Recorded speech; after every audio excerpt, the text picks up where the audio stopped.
ഷിജോ കുര്യൻ തിരുവനന്തപുരത്ത് നിന്ന് വിവരങ്ങൾ നൽകാനായി ചേരുന്നുണ്ട്. Shijo, good morning. നമുക്കറിയാം സഭാ നടപടികൾ പുരോഗമിക്കുകയാണ്. ഇന്നിപ്പോൾ ഏറ്റവും പ്രധാനപ്പെട്ട ബില്ലുകളൊക്കെ സഭയിൽ പാസ്സാക്കാനിരിക്കുകയാണ്. ഏറ്റവും പ്രധാനം ഈ വന നിയമ ഭേദഗതിയുമായി ബന്ധപ്പെട്ടുള്ള കാര്യം തന്നെയാണ്. നമുക്കറിയാം കേരളത്തിൽ തന്നെ നോക്കുകയാണെങ്കിൽ ഈ വന്യമൃഗങ്ങളുടെ ആക്രമണം കാരണം ജീവൻ പോയ നിരവധി ആളുകൾ നമ്മുടെ ചുറ്റിലുമുണ്ട്. അപ്പോൾ ഈ ഒരു ബില്ല് എനിക്ക് തോന്നുന്നു ഇത് ഇന്ത്യയിൽ തന്നെ ആദ്യമായാണെന്ന് തോന്നുന്നു ഇങ്ങനെയൊരു നീക്കത്തിലേക്ക് ഒരു സംസ്ഥാനം കടക്കുന്നത്, അല്ലേ?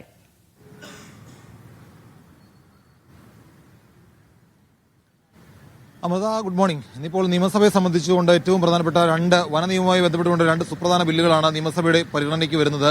ഒന്ന്, ഈ പറയുന്ന പോലെ ഈ നാട്ടിലിറങ്ങുന്ന വന്യമൃഗങ്ങളെ വെടിവെച്ച് കൊല്ലാനായിട്ട് ഉത്തരവിടുന്ന ഒരു ബില്ലാണ് ആദ്യത്തേത്.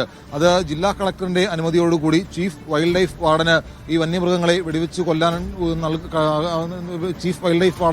ആ വന്യമൃഗങ്ങളെ വെടിവെച്ച് കൊല്ലാൻ കഴിയുന്ന ഒരു നിയമം നിയമസഭ പാസ്സാക്കുകയാണ്. അതിനകത്ത് ഏറ്റവും സുപ്രധാനമായിട്ടുള്ള കാര്യം, ഇതുവരെ രാജ്യത്ത് നമുക്കറിയാം വന നിയമവുമായി ബന്ധപ്പെട്ടുകൊണ്ട് കേന്ദ്രത്തിന്റേതായിട്ടുള്ള കുറേയധികം നിയമങ്ങളും ചട്ടങ്ങളും ഒക്കെയുണ്ട്. ആ കേന്ദ്ര നിയമത്തിൽ നിന്നുകൊണ്ടാണ് എല്ലാ സംസ്ഥാനങ്ങളും മുന്നോട്ട് പോവുകയും ചെയ്യുന്നത്.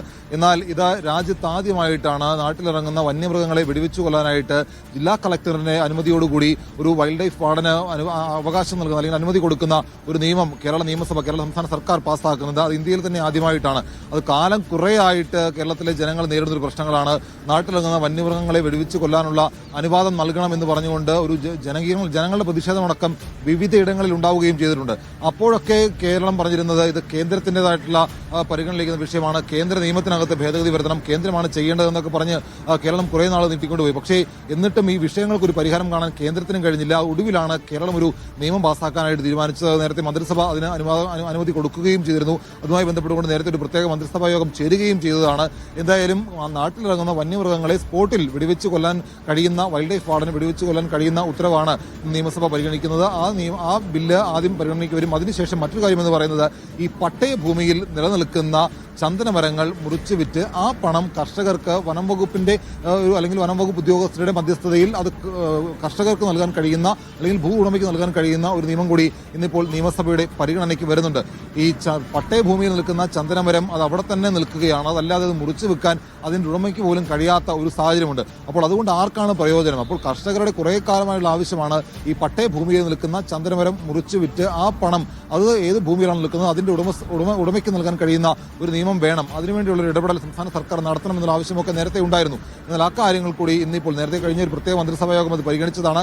ആ ബില്ല് ഇന്നിപ്പോൾ നിയമസഭയുടെ പരിഗണനയ്ക്ക് വരുന്നു. വനം വകുപ്പുമായി ബന്ധപ്പെട്ട ആ രണ്ട് കാര്യങ്ങളാണ് നിയമസഭയുടെ പരിഗണനയ്ക്ക് വരുന്ന ഇന്നത്തെ ഏറ്റവും പ്രധാനപ്പെട്ട രണ്ട് കാര്യങ്ങൾ. അതിനും അപ്പുറത്തേക്ക് നിയമസഭയിൽ ഇന്നിപ്പോൾ ഈ പട്ടികജാതി സംവരണ വിഭാഗങ്ങളിലെ വിദ്യാഭ്യാസം, തൊഴിൽ മേഖലയിൽ എത്രമാത്രം പ്രാതിനിധ്യം അവർക്കുണ്ട് എന്നുള്ള കാര്യം ഇന്നിപ്പോൾ സബ്മിഷനായിട്ട് പ്രതിപക്ഷം നിയമസഭയിൽ കൊണ്ടുവരികയും ചെയ്യും. അതിനും അപ്പുറത്തേക്ക് കഴിഞ്ഞ 2 ദിവസങ്ങളിലും ഇന്നിപ്പോൾ സഭാ സമ്മേളനം തുടങ്ങി 4ാം ദിവസമാണ്. ആദ്യത്തെ ദിവസം മരിച്ചുപോയ നേതാക്കൾക്ക് അന്തിമോപചാരം അർപ്പിച്ചുകൊണ്ട് സഭ പിരിയുകയാണ് ചെയ്തത്. എന്നാൽ 2ാം ദിവസത്തിലേക്ക് വന്നപ്പോൾ പോലീസ് അതിക്രമങ്ങളുമായി ബന്ധപ്പെട്ടുകൊണ്ട് അടിയന്തര പ്രമേയം പ്രതിപക്ഷം സഭയിൽ കൊണ്ടുവന്നു. അത് ചർച്ച ചെയ്യാവുന്ന സർക്കാർ നിലപാടെടുത്തു. ഇന്നലെ ഈ പറയുന്ന പോലെ ആരോഗ്യ മേഖലയുമായി ബന്ധപ്പെട്ടുള്ള അമീബിക് മസ്തിഷ്കവുമായി ബന്ധപ്പെട്ടുള്ള അടിയന്തര പ്രമേയം കൊണ്ടുവന്നു. അതും ചർച്ച ചെയ്യാമെന്ന് സർക്കാർ സമ്മതിക്കുകയാണ് ചെയ്തത്. ഇന്നിപ്പോൾ സംസ്ഥാനത്തെ വിലക്കയറ്റവുമായി ബന്ധപ്പെട്ടുള്ള വിഷയം അടിയന്തര പ്രമേയമായിട്ട് സഭയിൽ ഉന്നയിക്കാനാണ് പ്രതിപക്ഷം ആലോചിക്കുന്നത്. അങ്ങനെ ആ വിഷയം പ്രതിപക്ഷം അടിയന്തര പ്രമേയമായിട്ട് കൊണ്ടുവന്നാൽ ഒരുപക്ഷെ അതും ചർച്ചയ്ക്കെടുക്കാം എന്നുള്ള നിലപാട് സംസ്ഥാന സർക്കാർ സ്വീകരിച്ചേക്കും. കാരണം ഈ ഓണക്കാലത്ത് കൃഷി വകുപ്പും സപ്ലൈകോയും ഒക്കെ നടത്തിയ ഒരു ഇടപെടൽ എത്രമാത്രം കണ്ട് വിലക്കയറ്റം പിടിച്ചു നിർത്താൻ സംസ്ഥാന സർക്കാരിന് കഴിഞ്ഞു. അപ്പോൾ ഇതടക്കമുള്ള കാര്യങ്ങൾ സർക്കാരിന് വിശദീകരിക്കുകയും ചെയ്യാം.